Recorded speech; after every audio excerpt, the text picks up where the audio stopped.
director of the Asia Institute in Seoul. He joins me now for some more analysis. Good to have you on the show, sir. As much as North Korea tried to contain this virus for more than 2 years, I mean, is it more likely that the virus has been present in the country for some time now?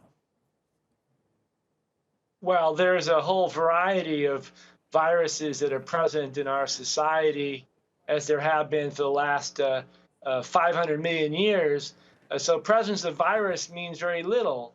What we're looking at is a systemic policy of using the presence of viruses or the imagined presence there to make national policy. And North Korea, for reasons which are not totally clear, has avoided what has become standard policy in many countries, almost every country around the world, which is to use the coronavirus or now other variations thereof on it as an excuse, essentially, to shut down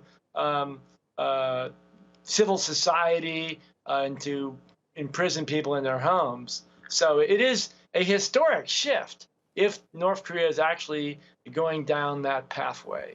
Okay. I'm trying to think of maybe possible reasons. I mean, why do you think, or do you think there could be some sort of other underlying reasons in terms of the message that they're trying to send here, specifically when it comes to the timing of this? I mean, 2.5 years into the beginning of this pandemic, why now?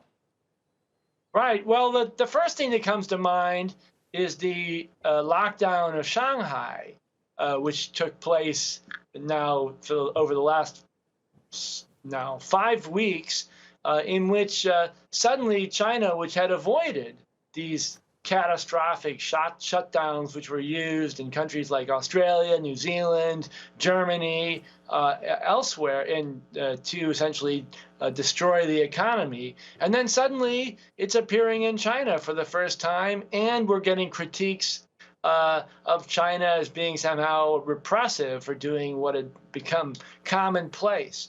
So somehow there seems to be a shift now in which suddenly the so-called West is positioning itself as enlightened, not for radical shutdowns, and now countries like North Korea and China are urging or pushing for lockdowns in a way that are no longer happening. For example, in Korea, is no longer happening. Now, social distancing essentially has been ended.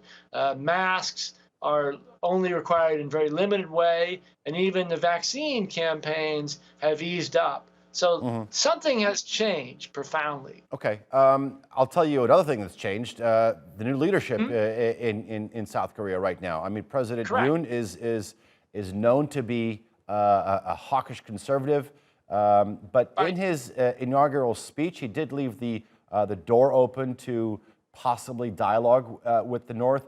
Do you think that this could be an area that brings the two sides closer, vaccine diplomacy?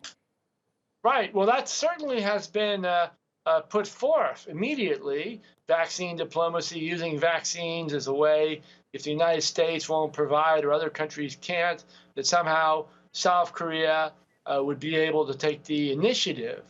But this is and I have no doubt that there are incentives. For example, South Korean government with taxpayer money has bought enormous amount of vaccines, which many people don't want to take. So it would be a great idea to then ship them to North Korea. However, it's an extremely dangerous process because engaging in vaccine diplomacy, if it's actually helping North Korea in a serious way, then obviously it would be a tremendous positive. If the global opinion, especially after the release of the Pfizer documentation on vaccines, is putting us in the other direction, right? To say maybe vaccines are not what they were supposed to be, then of course it could be catastrophic to engage in vaccine diplomacy at this moment. Okay. Emanuel Yi Pastreich, thank you very much for joining us here on the NewsHour. Do appreciate the analysis.